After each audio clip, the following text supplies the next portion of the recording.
Okay, we should be live, I think.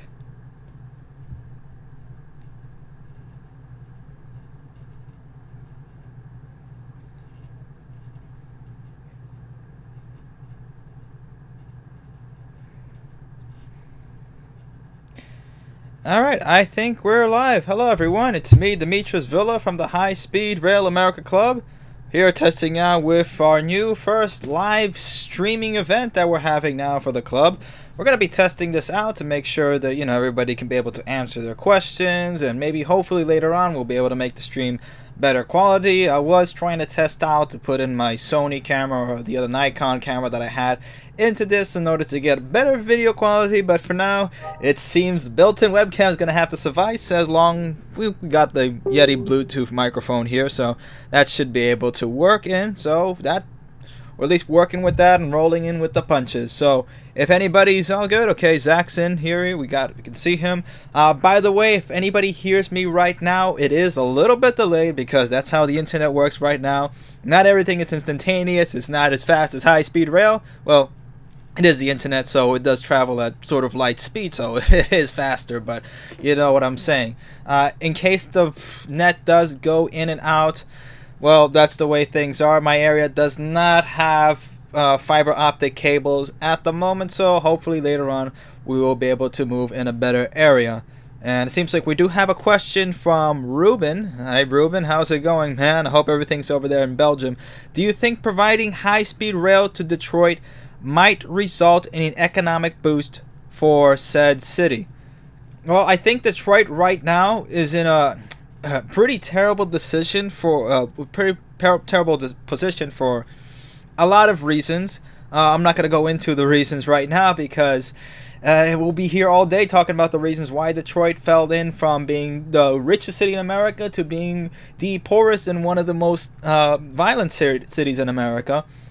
But being right now that Detroit has a very, very, very low real estate value, it is still a base for many companies such as General Motors and others also too as well in the manufacturing industry. And it is very closely located in a lot of other places in the Midwest, for example, Gary, Indiana, Chicago, Illinois, and some other places also too in and around Michigan in the Midwest. It does have the potential in order to have its own renaissance. Now again, it also goes into the decision, will companies be willing to buy the real estate in Detroit in order to be able to do that? And I do think yes, it will come to a point within, I would say, the next 10 or 20 years or so, especially now with the economy pole vaulting to new record highs every single day.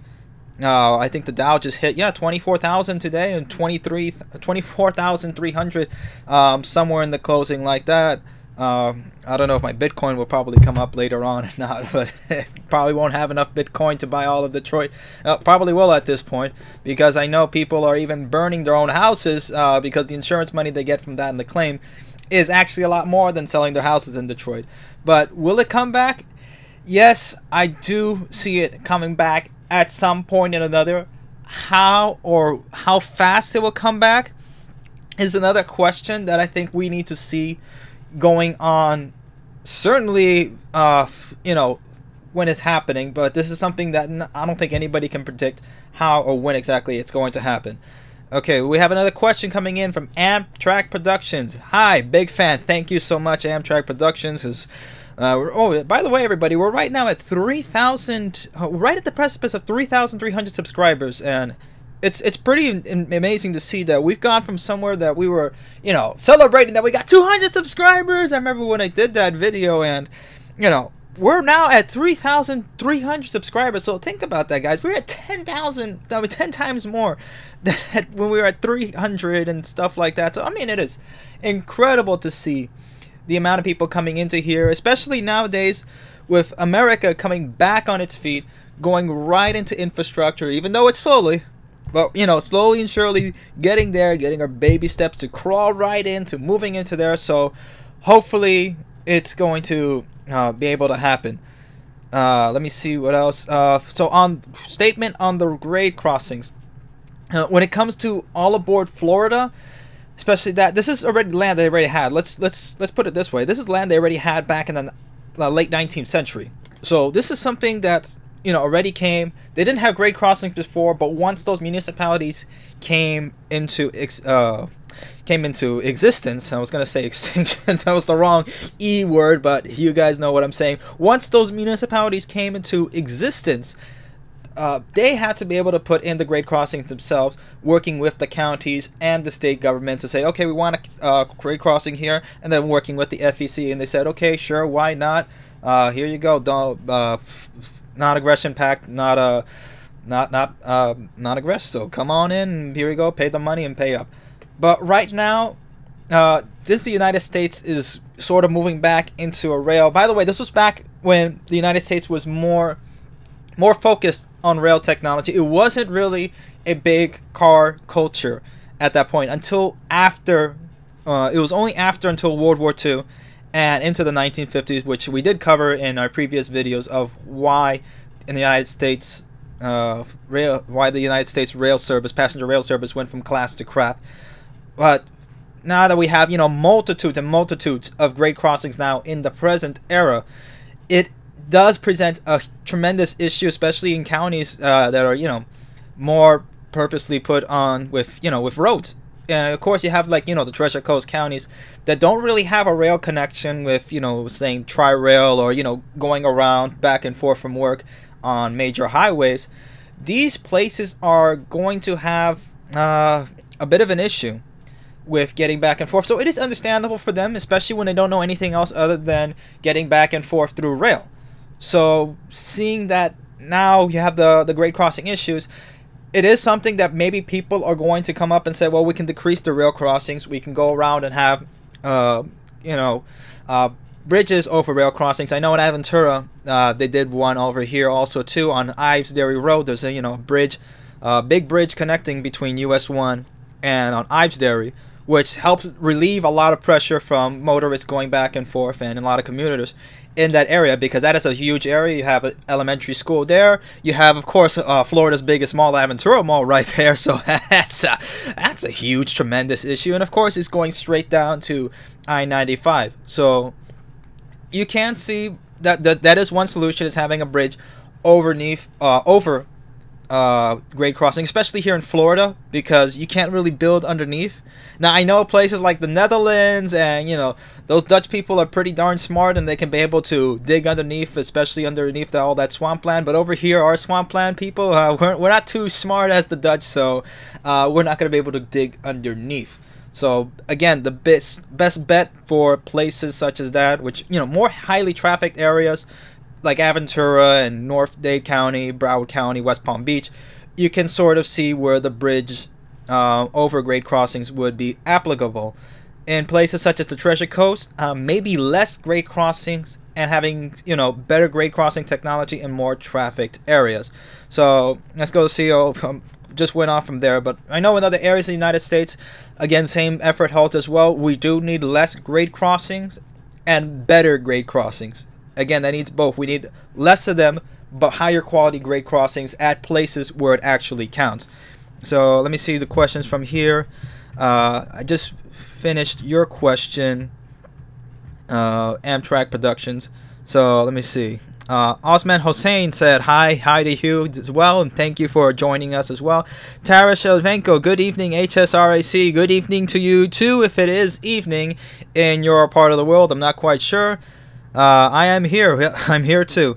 Khalik Rodriguez, I really want to know the answer to Ruben's question. It might help though. I believe I answered it a couple minutes ago. Again, the stream is back a little, and we are experiencing some technical difficulties when it comes to connection and the streaming settings, as you probably are seeing it stop and go, which is absolutely annoying. I can tell from your perspective, and also too when I see other streams doing that, it does irk me. But again, we're trying to get onto there, and hopefully we'll have a better connection the next time. All right, AZ196823. Interesting name. Congratulations, man. Thank you. thank you. This is for all of us, okay? It's not just for me. This is for you guys. The reason why I'm doing high-speed rail, I mean, I could, you know, easily just be doing my own thing, going out. I just, graduated from college right now. I could be doing a heck of a lot more effort and getting a job and just, being out, being left alone and just having, grand old time doing whatever it is from cradle to grave and just having no impact at all. But this is something I want to do, and this is something that I know needs to be done for other people that need a voice also too as well, to fix infrastructure here in America, because I know there's not that many people that really want to do this. And every time, when you hear of infrastructure, people say, oh, infrastructure's not sexy, infrastructure's not sexy. Like, that's some sort of keyword. Infrastructure not sexy. What, you need a train to wear a bra or something like that and start flashing to you? Give me a break. The trains are cool. I mean, look at this. Look at the stuff that they have in Japan. I mean, I got this over in Japan over here. Look at this. Look at this! It looks like a freaking spaceship, and what are we stuck with? We're stuck with diesel boxes that are smelly, old, and crummy. Not that there's nothing wrong with diesel. I mean, diesel is fantastic when it's new, and it's great, and everybody has great diesel trains in other places also too as well, especially now with diesel engines coming out from Cummins and all that. I mean, these are engines that are hitting 125 miles an hour easily. And they don't even waste that much gas, and it's clean energy coming out of here. But it's something that really needs, more effort, more help. And I'm glad to be, helping and leading to this also too as well, because it is bringing people. When you see 3,300 people subscribing to a channel that, especially right now on YouTube, the biggest thing is gaming and everything else like that. It is showing something that we are trying to make a dent. We are getting into there. Again, I went off track there, but hey, that's the passion that I have. All right, Ruben, thanks for the interesting answer. No problem, man. Khalik Rodriguez, sorry. I don't know what you're sorry for. I mean, you're good, man. Nothing wrong. High speed rail for nationwide service by Joshua Davis. I hope so, man. I hope so. Highcast infrastructure. What do you think of the transportation enthusiast community? Me, Webeo, Voyager the Second. I think it's a great thing now that this is coming out, especially, after the whole high-speed rail boom that's been starting here. And with everything else, it is showing that we have interest in the country now, especially this generation, because when I see the good thing about YouTube analytics is that you can see the age and gender and all that of people, and of course high-speed rail and rail as a whole, it is a giant sausage fest. But I mean, hey, it's what it is. I mean, girls don't do STEM because they don't like STEM. Guys don't do cooking because they don't like cooking. We like to make things blow up and explode and go fast. That's how we are. I mean, we're programmed to do that. There's nothing we can do. McDonald's gives guys Hot Wheels cars, and they give girls Barbies. That's human life. That's what we do. But saying that this club is mostly millennials, Generation Z males, I mean, it does show that, there's a huge amount of interest when it comes to infrastructure. Look, I would love more of the, the females and the ladies to get into high-speed rail, because, come on, give it to, for some of the ladies out there. I know there's a couple of you listening. Come on. You do want to go faster from places to places. You do want to travel in style. Don't want to sweat over in the car, and you don't want to get into the plane all rumpled up and getting roped by the TSA. Hopefully the TSA agent isn't a recently fired Al Franken, but you know how it is in government. But let's say, I do definitely think, again, with what's going on, and Webeo's, I love Webeo's videos because he does a great job in putting out the mapping of how everything should go and stuff like that. And if I owned a company, I would definitely hire Webeo, like right here, right now. It's like, right now, man, you're my infrastructure guy. I need you to start mapping this out. Get a couple of guys with you to help this out. Let's survey the area. Let's get this done. And, we get along, right along. Well done. Voyager the Second, these are also good videos as well. I haven't seen that many of his, but there's a lot of other good videos out there also too as well, and it's great. And honestly, I think for a High-Speed Rail America Club, we are starting to encompass a lot more than just high-speed rail. High-speed rail is, the paradigm of rail when it comes to technology and when it comes to infrastructure. However, you do have other encompassing and other things coming out of it. You can't just have high-speed rail and there and be done with it and call it a day. You gotta have rail, you gotta have metros, you gotta have buses and whatnot. You also have to have transit connecting in within city to city. Same thing like, we went to Tokyo. It wasn't just about high-speed rail, even though it was a highlight of the trip. But you had the tremendous, absolutely monumental transit system, the train system they have there. it's no wonder it's the biggest in the world for a reason. It's incredible, incredible system. So it's great that people are starting to see the reality, starting to see common sense that this is something that works. It has worked, and used to work here in the United States. And what we're doing right now with road infrastructure and with airlines, we've overbuilt it to a point that it doesn't work. It doesn't work here in the United States. I mean, we're known for our traffic. Even I was watching La La Land the other day, the Academy Award winner, which you guys saw on featured in the first episode of Japan. I mean, it starts out with a setting in traffic. That's what LA is known for. That's what we want the United States to be known for, big traffic. This is what the Europeans and the Asians are going to know us for. Oh, America has a lot of traffic. Agree, guys. That's really the best thing we want to be known for, right? So it's a good thing we're changing that. So let me see. Ronald Kimbrew said, I see that the rail line for St. Louis to Chicago has been upgraded. How soon will high-speed service begin operating? That's being done by Amtrak. I know what they're doing. Again, high-speed rail, when we mean by high-speed rail, there's a lot of different definitions for it. Most people say, it's over 125 miles an hour or 130, 150. Over here in the United States, we have a very weird definition.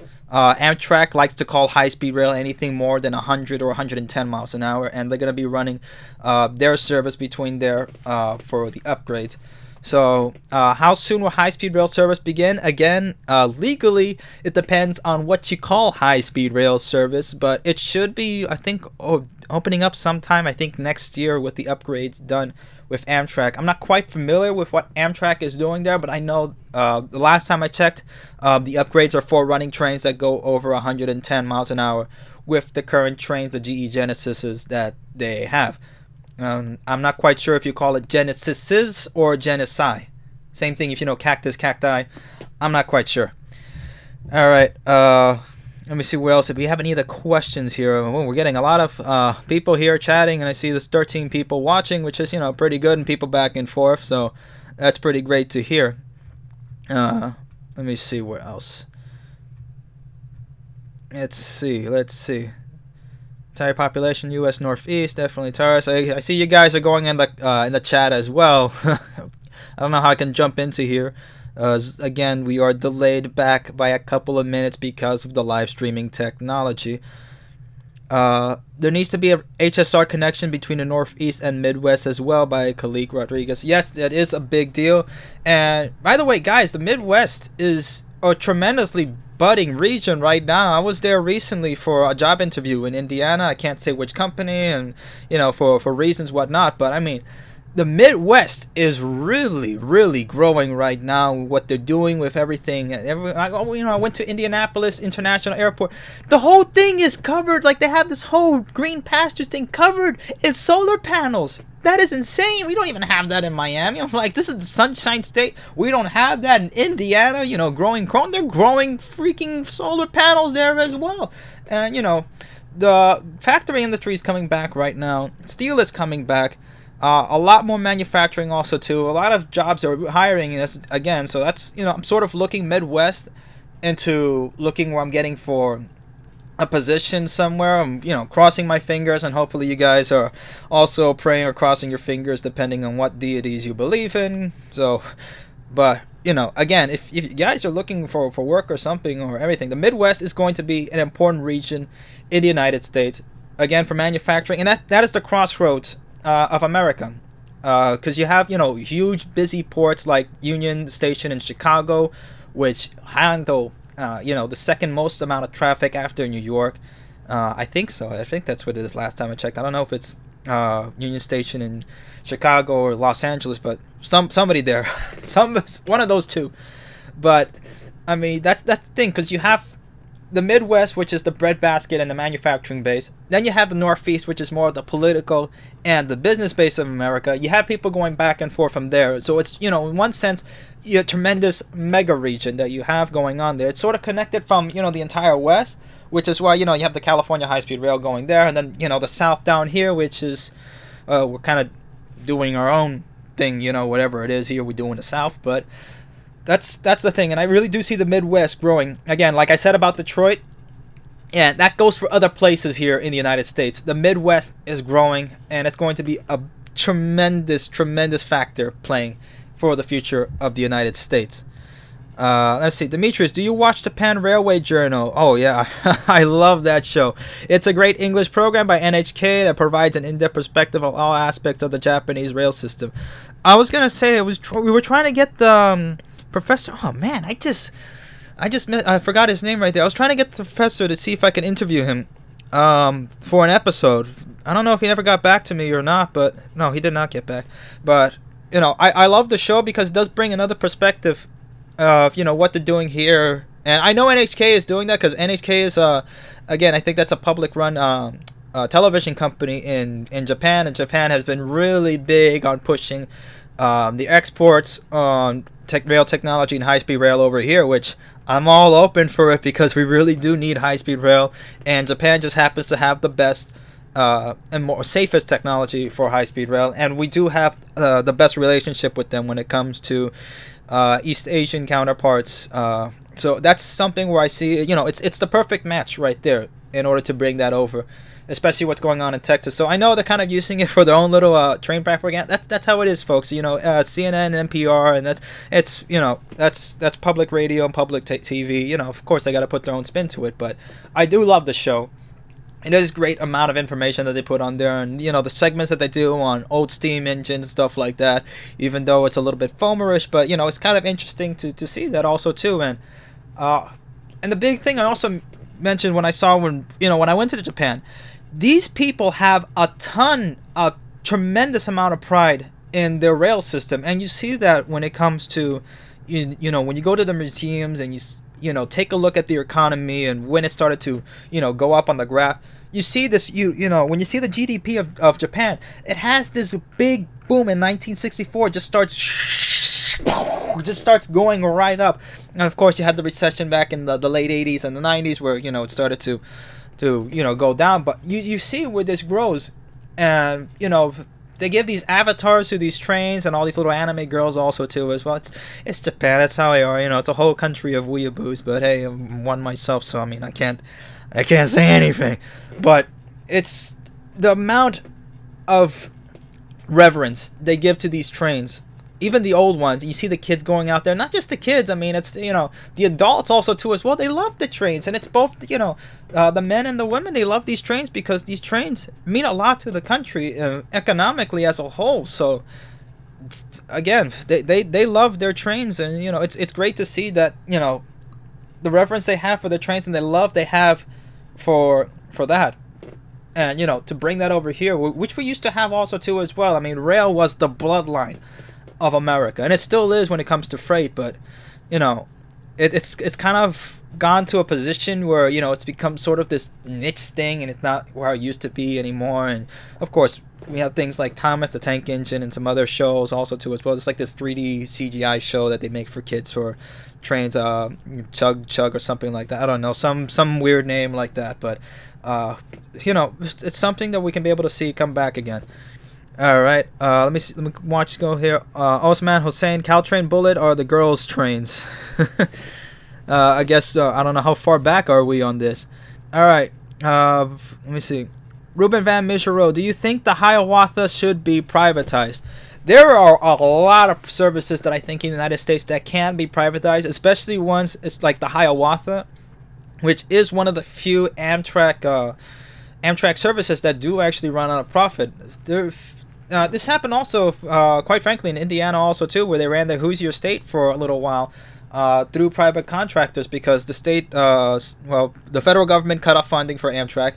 The state says, oh, we'll be willing to fund it if anybody on any private contractors want to do it, we'll do it. And you know, said sure. I think it was Hoosier State something corporation or something like that. Everything is Hoosier, by the way, in Indiana. That was one thing I noticed when I went there. Unlike every other state where, you know, California you call yourself Californians, Florida you call yourself Floridians, or New York you call yourself a New Yorker. In Indiana, you're a Hoosier. And nobody quite exactly knows where Hoosier came from, whether it had to do with something with Scottish backlanders or something like that, or who God knows. But I mean, that's what they call themselves over there. But and it's a big thing, Hoosiers. But you know, when that happened in Indiana, when they privatized and gave it to a private corporation in order to run the services, they hired already the Amtrak service people who were there in the crew in order to run the trains, because they were the only ones who knew it at that point, and said, okay, might as well just stick with these guys. They did a dining service. They had older coaches also too as well, these vintage coaches that they ran as well. And the service actually went up in revenue, and it went up in passenger ridership. And I don't have the exact numbers, and there is no exact numbers right now. But you know, every article I look at that says like, oh, and who's your state service went up in profit and went up in revenue and went up in ridership. So, and you know, it is possible to see, because again, when you have private services, especially when it comes to running a transportation system, especially one that's not really subsidized as much, they have to run everything perfectly on the dime. And you know, that's what I saw also in Japan and in Hong Kong also too as well. Most of the rail lines, both high-speed rail and metro lines, are run by private companies, which you know, enables to make them, in order to, they have to run competitively. They can't just run it just as a service, and if they fail, oh well, we'll just get more taxpayer gibs to help us. That doesn't happen like that in the private sector. Of course, I mean, you have private companies that do take advantage of corporate welfare, which I do think is pretty wrong also too as well. I'm not gonna lie. You guys know I'm conservative, but you know, not to the point where corporations are taking anything else. So that's nothing to do with conservatism. That's just plain wrong, and stealing is what it is. And when you steal, when you tread on me, I have a problem with that. So private corporations such as, you know, the airlines that are taking massive amounts of money just to keep themselves afloat, that's pretty wrong. But with private corporations, you know, taking some services in rail, especially in places where it can be better, some places in the Northeast, some places in the Midwest, maybe some place in California, but then again, California is its own state at this point. I don't even want to talk about what happened in San Francisco today. That has my blood boiling. I'm not going to even talk about it. But again, you can see private services take over in high-speed rail. It has happened, and with the privatization of you know, what's going on here in Florida with Brightline and with what's going on in Texas, it is going to be a big deal, and it's going to show to, you know, other holding companies and other people who are interested in throwing their money into the high-speed rail game and transit game. They want to say, hey, well, you want to get into this because it actually should work. Let me see, go through here through the comments. North Corridor. Let me see. Yeah, my ex 123 out, aka Ethan the rail fan, or Chuggington. Yeah, that was the show I was talking to. I said chug. And I didn't know what the heck it was. I'm like, chug something. I don't know what they named these.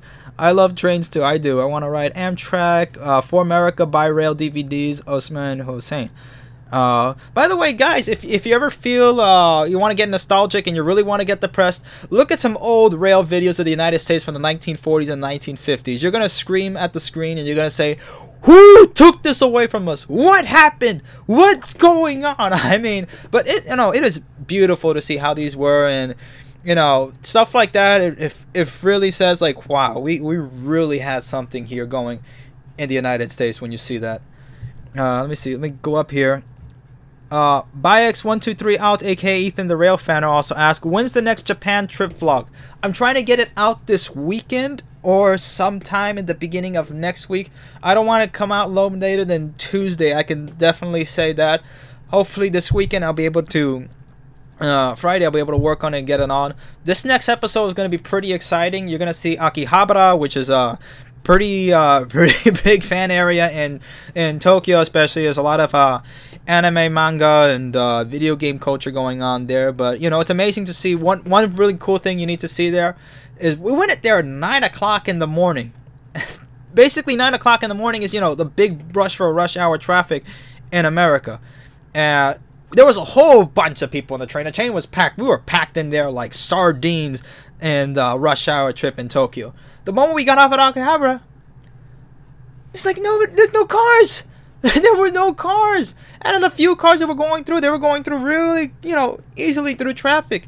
And then you have these, you know, these street signs that they have that, you know, they count down the time. They, you know, beep for those who are blind also too as well. And everything there was really clean, and everything just was, neat and orderly and fashion. I mean, what you expect of Japanese society.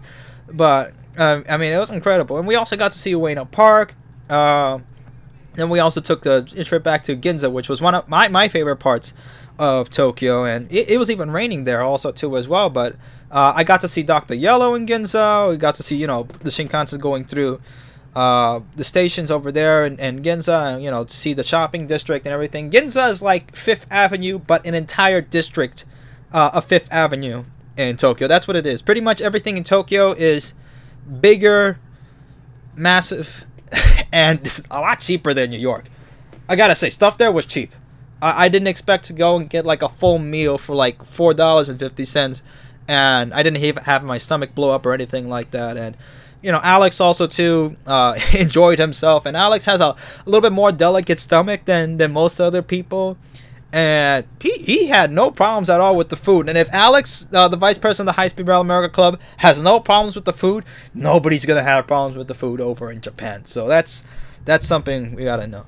But again, there's gonna be a lot of other things also too as well. We do have the Saitama Rail Museum, which is gonna be exciting to see. This is incredible. I mean, to see this museum in motion, and to see they actually have a turnstile that operates for the train I think every 12 noon and every 3 o'clock. And we actually got to see that move, and they changed out the trains also too. They have a whole lot of steam and electric, and of course they have the Zero Series Shinkansen, and they're also expanding the museum. They're gonna open up next year, so I mean, wow, it's pretty cool to see. But also the trip to Osaka through the Shinkansen, pretty incredible trip itself. Again, if you guys have any more questions about the Japan trip, let me know over here. I can be able to tell you about what it was like to ride on the Shinkansen if you're interested, and all that, because that's pretty cool to see. Joshua Davis, the bad thing about Amtrak is they don't own their own track. That's one reason it hasn't been profitable, and rail companies won't upgrade their system. I think somebody answered that only in the Northeast and some other places they actually do own their own tracks. But again, the company right now is going through a massive restructuring, especially when they start hiring a lot of people from the private sector. They hired Wick Moorman from Norfolk Southern, and they hired the former CEO of Delta. So they're definitely looking into making the company better. Whether it's going to be able to go through, again, it's pretty hard, especially for a government. It's not a government company, but it is a government company. That's the weird thing with Amtrak. It's a public government company, but it's supposed to run as a private corporation. But you have a lot of people there, and they are getting government benefits. So it's really hard to change something like that, especially when over 85% of Amtrak is unionized. And I have also the links to that if anybody wants to know. 85% of Amtrak is unionized. That is very hard to change anything in that. If you're going to touch anything when it comes to benefits, or you're just going to, switch people around in jobs or something like that, you're going to cause a major uproar with the union. So it's something that's very hard and very touchy to go with, but it's something that has to go slowly. How slowly it's going to happen for Amtrak, as slowly as it usually is on Amtrak, but hopefully with what's going on, with the major restructuring that's going in with Amtrak, some things will be able to shift to a better position where the company will be able to make a profit, hopefully at some point, because it's been a while. And remember, Amtrak was meant to be as a temporary company. It was never meant as a permanent solution to the dying private rail corporations and private rail passenger rail systems in the United States. It was meant as a temporary solution within which the private rail sector would come back for passenger at some point or another, which hasn't happened before, but now is starting to happen. So that's, again, that both goes hand in hand. The restructuring of Amtrak, especially, I think the Northeast Corridor is Amtrak's own thing. That's something it really needs to focus on. If it can get the Northeast Corridor straightened out, it will be able to work everywhere else. But again, Amtrak's restructuring and the United States going into more private sector rail and high-speed rail, these things run parallel to each other. So it's something that is going to change the rest of the country later on. So that's something I do see happening. How slow? Again, that's something here. Brickcoin here. Hi, how's it going? Again, one of our mods. We have a whole lot of new mods that we got also adding on to the High Speed Rail America Club on our group. So if you are interested in becoming a mod, feel free to instant message me on Facebook, and I can be able to add you on as a mod on the Facebook group because, again, life's been very, I would just say, tumultuous right now at the moment. Trying to get, work after college. Working now part-time at my job in order to at least make ends meet and pay for my car and pay for other stuff also too as well, and health insurance. It's not fun. It's not fun. I wish they never have done this personally, because this is like taking up half my income right now. Just please, I don't want it. Look, I'm healthy, I work out, I do stuff, I don't smoke, I don't drink, I don't do drugs. Why do I have to pay for health care? I take care of myself. Just please, I would rather just not pay any penalty. If I get sick, I get sick. Oh, that's too bad for me. Oh, but it's hard, guys. But I'm making it through. I will make it through, and I'll get there. Mod for what? We're looking for moderators. Moderators for our High Speed Rail America Club in the Facebook group. So if you guys again want to join that, please do. Joshua Davis, they are a private company owned by the government. That's the weird thing about Amtrak. It's you don't know. Again, let me answer Britt's question here. And indeed, I have a very sensitive stomach, and I didn't have a problem in Japan. They have tip-top cleanliness. It's incredible, guys, what they've done in Japan. And I kind of felt like a little bit depressed coming back to the United States. I'm like, we are never ever going to catch up to what they have done. This is insane. And it's a crazy thing is also when you guys don't know this bit of history. The worst bombing ever in the history of mankind were the fire bombings in Tokyo in July of 1945, which was even worse. It killed even more people than Hiroshima and Nagasaki, the atomic bombs there combined. This killed like at least 120,000 people to 200,000 people, and they don't even know the real numbers as hell, because it was a massive amount of destruction, and half the city was burnt to a crisp. And for them to come back from that, to be able to make the most massive city in the world, the richest city in the world, also I think it was rated as the top city to live in the world, and one of the most friendly and safest city to live in the world, which it is the safest, biggest city in the world, and the most incredible amount high speed rail. Again, I'm not saying well they're better than us or anything like that, but facts are facts. They were able to build this immense amount of system, again with a lot of help with our money afterwards, but still this is what they put themselves into, and this is something we could have done here in the United States super easily, and we had it. We just dropped it, and I think we spent more money on ourselves in roads and spending it for other countries. That's something I do have to look at. That may be giving me idea for another episode. Again, we spent a massive amount of money on the roads per year, about over $150 billion plus per year. That could be something else. It doesn't have to be just for roads. I mean, the way that the money is being spent, and I've seen this, guys. I've seen this in in the lobbying sector and all that too. The government does waste a lot of time and waste a lot of our money on a lot of garbage, a lot of crap, and a lot of bureaucracy. It doesn't really get things moving. Thankfully now, a lot of the regulations I think were cut by a Trump executive order, which he cut the bureaucracy amount needed for infrastructure projects down from like somewhere ridiculous amount of years that it needed down to just 2 years, which is no, even less than that. It's incredible to see a lot of these roadblocks being that's the funny thing, a lot of roadblocks, behind the pun, being cleared off in order to build infrastructure here in the United States. And that's what really helps, is when you get rid of a lot of regulations to be able to make high-speed rail in America. Because the problem is you have a lot of regulations that are against major infrastructure building, and that helps a lot of companies, a lot of corporations who are already set, especially highway building companies, airline companies that have a lot of access in DC and a lot of access to lobbyists, that they can be able to get these laws easier for themselves, take a lot of subsidies, and be able to live off the pork for pretty much the rest of however they want to. And that's probably the wrong thing. That's also too, it's that We have the system that's unbalanced. If we were to balance it out, where the opportunities were equal, it doesn't mean that everybody's equal. That's the wrong thing. You can't just make everything equal, that you have equal amount of airlines, equal amount of rails, and equal amount of roads. That doesn't work. You have to have an equal amount of opportunity to let, the mixture of the market be able to work in both public and private sectors. You do need both. You do need both when it comes to infrastructure. You can't just be an Ancapistan memer and just say, oh, we can just have everything privatized and that will be it.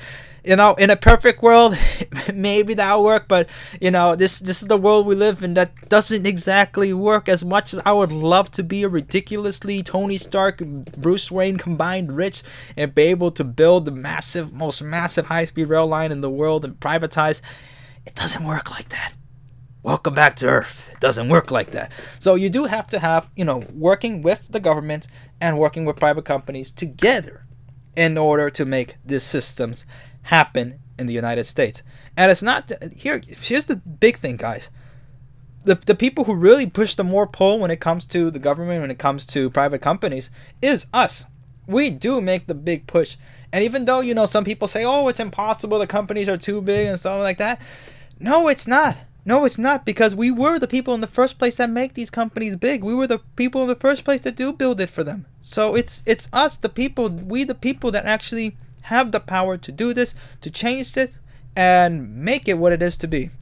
Alright, so I've elapsed 41 minutes in this. I'm going to probably stop at 45, so let's see what other questions I could be able to get into really quick. Northeast Regional HD, can't agree with you more. Yeah, that's the thing. And again, guys, I know my personal politics is, more on sort of the conservatism side also too as well, but, the thing is that I've seen this not just from the outside, I've seen it from the inside happen to what it has in government through commission meetings, working with people and judges and stuff like that. Originally I wanted to become a lawyer. I mean, what else am I going to do here in South Florida? I mean, you either become a lawyer or a doctor. So that's what I really wanted to do. But, I sort of changed that up and going into engineering, because my big thing was engineering. So I said, okay, I can mix up engineering and lawyering and become a patent lawyer. And to answer Joshua Davis' question right here, I did get a degree in international business, because I thought, well, business is not really my biggest skill points in there, so I need to add a little bit more ticks into that skill pot. So that's where I went into international business, and all business is international at this point, and the business of America is business, so why not? I mean, FIU had a great program also too for international business. As much as I sometimes bash them a lot, they still are, I think at this point, rated 8th in the country for international business, so that's pretty big. And also probably assuming there's 200 colleges that offer international business degree, being 8th in the country, it's pretty top tier. And Miami here is a pretty international place, although it does have its own things when it comes to business, and why a lot of millennials are leaving at a pretty dizzying pace. But myself will probably be included at some statistic at some point of millennials leaving the South Florida area at some point or another. But again, international business is the business of America. And people who are in STEM majors, again, if you're going to go to college, get something that's STEM or business or something technical like that. Please do not go to college to get a psychology degree or to go get a philosophy degree, or you're going to be working at Starbucks like everybody else. I know it's an old, tired meme, but guys, we need people who can work in there. If you're gonna do something like that, you're not gonna really make it out there. You're not gonna really get that much. It's better that you go to a technical or vocational school that will be able to help you in there. Probably that's something that doesn't need to be said. Of course, that this channel probably gears more towards business and engineering oriented type of people, because that's what high-speed rail is. Let's see. Let's go to the other question. What discounted rail route would you bring back? That's a good question, because there's a lot of them that I would probably bring back, including, I don't know if they brought back, what is it, the Southwest, not the Southwest, I just forgot the name of the route, the one that closed to Louisiana a few years back, because of the bridge that collapsed over there, the terrible accident that killed 40 people on Amtrak. I don't know if somebody in the comments could probably refer to me what it is. I'll probably look later, but yeah, that's the problem. When you have too much in your brain and you can't really think, it's just what happens. Too much information is sometimes bad, and you can't put it all together. But yeah, that's probably one route. Is it Southwest Limited? I don't know if it's Southwest Limited. I don't know. I'm trying to think. Let me just pull up a tab here and just put up Louisiana. That's the good thing. Of course, if you can't think of it up, you get something on the internet that will probably help you out here. So let's see. I didn't crash. Come on. Why is it always so slow? There we go. Sunset Limited. I knew it was something limited. I'm like, a Southwest Limited or Sunset Limited? So there we go. Sunset Limited is definitely one thing I would probably bring back. You know, there's a lot of them out there in the United States that, you know, wish could be brought back. But, you know, I would rather work with what we have right now and what actually makes the business profits right now, and then work on building that up, making it a profitable venture in the United States so it could be able to grow out. That's probably the best route I would do it, then go from there. What will be the next big project in the United States regarding infrastructure? Apart from the wall, probably the next big infrastructure project would probably be if they're going to start building on it, probably the Texas section. Again, the Hyperloop, I'm not going to even be worried about that, because that's just a meme. And I already told you guys, yeah, they will be able to get, you know, 200, 300, 400, maybe even 500 miles an hour shooting the tube through a evacuated, you know, airtight container. Evacuated container, you can't say airtight. It's evacuated tube container, and be able to push that through like a maglev system catapult. That's not a big deal. It's not going to carry that many people. Again, capacity is the main focus point of high-speed rail and why it works. You can have one train that moves in 1,400 people very easily back and forth, instead of trying to fit, you know, 4 or 5 people into a can and shoot them down, and, you know, probably do that a couple more times over an hour, and you only fit, according to Elon Musk on his alpha papers, if I remember correctly, 740 people per hour. That nowhere match 1,400 people per train every 2 minutes. That is nowhere close. And countries like, you know, Japan and Asia and China, they're not really going to be looking at that. It's probably going to be a niche market somewhere, and, you know, some crazy country out in the middle of, I don't know where, but it's not going to really happen. Big next infrastructure project. In reality, I would say the Northeast. Let's put it that way. The Northeast, and when it comes to the Gateway project, that's definitely something huge that needs to be done. And the Gateway project, I think, is also a tremendous project when it comes to the United States, also too, for high-speed rail, because that makes rail work in the Northeast a lot better and opens up the opportunity for high speed and higher speed rail, especially when you have the Avalia coming in 2020. So that's something that really needs to be put out, and it has been by this administration, and also in New York and in New Jersey. So hopefully that keeps moving on. How long will it take for high-speed rail to go across the United States? By Freddy Fazbear, 1987 gamer.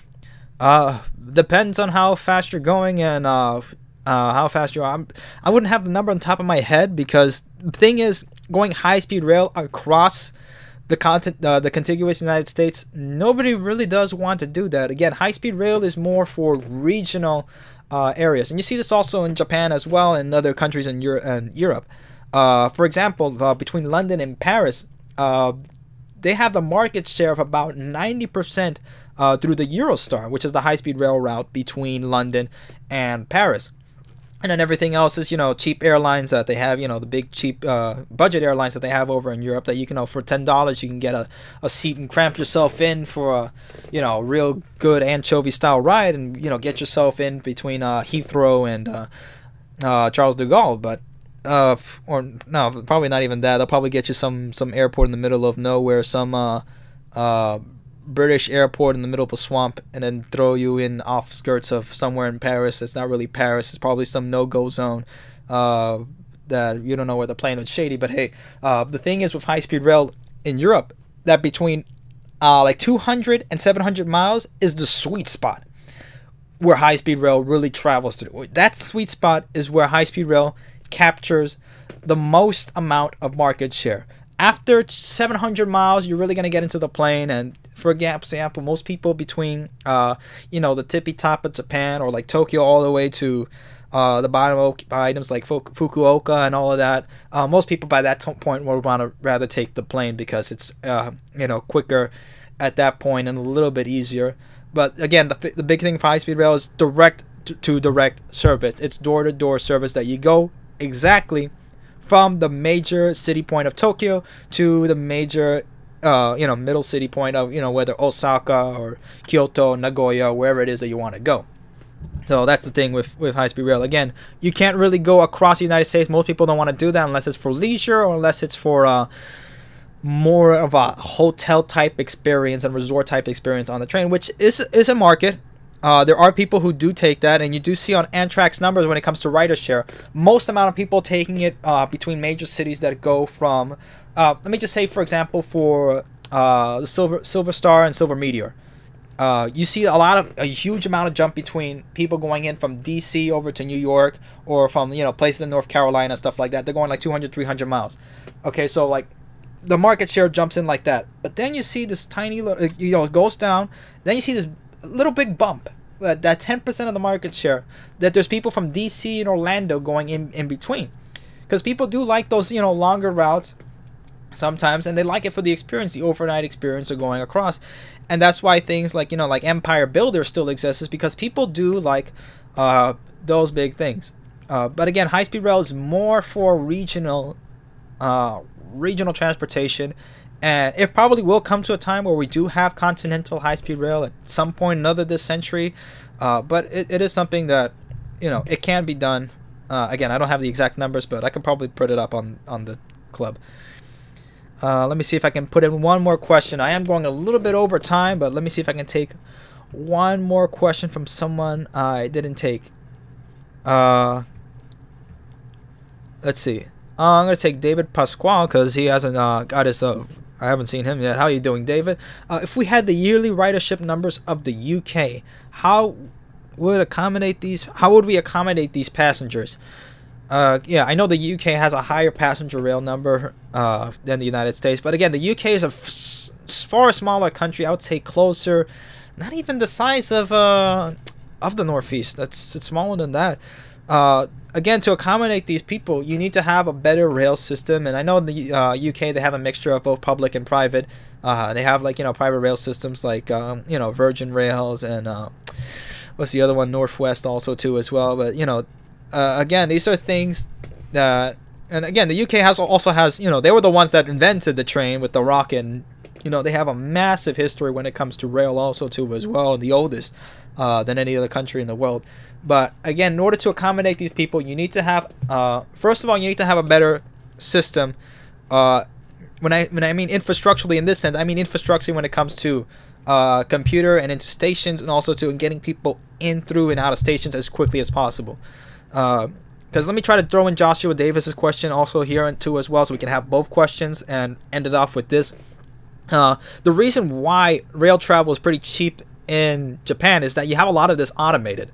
You have your Suica card, and I don't even have it close to me, but actually you can even use your phone as a Suica card. That's the thing with the infrastructure. What I mean by technological infrastructure with the stations, this is the big thing also too when I read International Rail Journal and a lot of all the Railway Journal news types. The big thing that's market that's growing into rail travel is that people want to be able to get easier in and out of trains. Already it's easy enough. But imagine how easy it will be when you can tap your phone, you have a ticket on your phone, you just scan it and go through. In Japan, you can do that and go through the subway systems or through the Shinkansen. You get the ticket on there, you buy the ticket, you tap it on the, or you swipe it into the machine, and it drives you right on in. And the tickets are pretty cheap in Japan also too as well. We took the fastest route between Tokyo and Osaka. We took the Nozomi Express. There's 3 tiers of high-speed rail in Japan. There's the Nozomi, which is the fastest. There's Kodama, and there's the Hikari, which is the the slower service. And they run through. Hikari runs like all the stops. Kodama runs limited express, and then you have the Nozomi, which is super express, which only runs through the major parts and then that's it. And it just blazes between. So we got from Tokyo to Osaka. We did 350 miles in about 2 hours 20 minutes, and we paid about 120 US dollars one way. So in about 2 ways, about 240 US dollars, which is cheaper than a flight there. And the thing is that you get exactly to Osaka Station. You don't have to spend another hour or two going from the airport and then going inside, and then you can go to Universal Studios. It's none of that garbage that you have to deal with. You go straight from there, straight into a train, and then you're off to Universal, off to Osaka. So that's the great thing about that. And you can be able to do that so super easily. I mean, we were able to go on there. We had the Wi-Fi access, better Wi-Fi than I have on here, better internet access than I had on here, that I was able to stream on the train without a hiccup. That's how crazy it is. And then, you're coming back from the train. Oh man, I'm gonna go on this. Okay, you know what? Let me just start how it is. First, let me finish the question about the UK. Again, you need to be able to have the technological infrastructure in order to accommodate these amount of people coming in. Again, online ticketing when it comes to phone passes and NFC. Even with help like AI also too is a big thing in order to help accommodate the massive amount of data and the massive amount of people coming in order to make sure people are getting in where they need to go, getting out where they need to go, and it makes things a lot easier. So I think that's one thing. Amtrak is starting to get on that. They have like online ticketing services and whatnot, but it's still like falling back at a point. It's not as updated and up to grade of the 21st century as it needs to be, but we can do that electronic gates and whatnot, and you have a lot less points of error that could cause failure, could cause a lot of damage also too in the stations, and that caused a lot of disruption. And again, so I'll probably leave the train story for another live stream. These were fun, guys. How did you guys like the live stream so far? I think we're gonna end it here. I guess we'll go over to an hour, but that's my cutoff limit. How did you guys enjoy the live stream? I do want to hear it. Well, we can do other ones like this also too as well, and talk about other factors as well, and we can try to bring in also calls in also too as well. That's something I wanted to do because it's a lot easier with that. We can bring in calls, and once I get my own personal infrastructure here all sorted out. But again, that's something I really want to do with the club. And when it comes to the future of the High Speed Rail America Club, it's going to be something a lot more encompassing with rail also too. As I mentioned before, high speed rail is the paradigm of the pinnacle of technological advancement when it comes to high speed rail. But when you have the other transit, and you have light rail and everything else, and maglev also there added in, it's a lot that again, America is a big thing. So of course we have people from all over the world that are looking at this, because when America does well, everybody else does well also too as well. And people here in America want better rail service for themselves. People here want to travel to a better America that has a better rail system that doesn't look like something out of the third world country. So that's something again that we want to be able to do. So again, I do want to do these live streams even more. Again, let me know what you guys think. Just kind of answer all the questions right now because I think we're running out of time. Also, please subscribe to the High Speed Rail America Club if you have not yet. I'm sure all of you watching right now have already, which is great for you guys, and we'll be able to do more of these also too as well. And for any of you who are watching also too, not live, who are watching it as a rerun, as we would say back in the good old days, I hope you guys also subscribe also too as well. And I apologize if this is a little bit too long for you, but we do have other videos as well that are a lot shorter, a lot quicker, and will probably get you up to speed that you want as well. But this has been a live presentation, and we're going to be able to do better on. It's only up from here.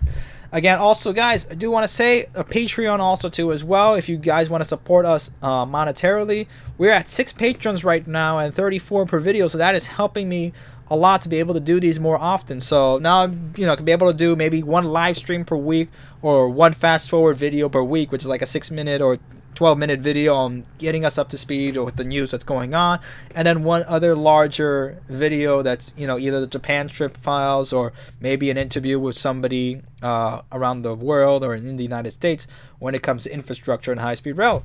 We can go anywhere from here, so this is helping me out a lot.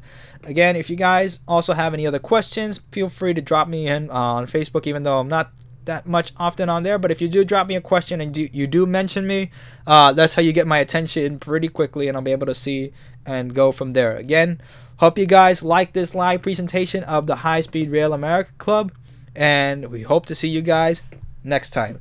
Take care and have a great night, or if you're in the other part of the world, enjoy the rest of your day. See you next time.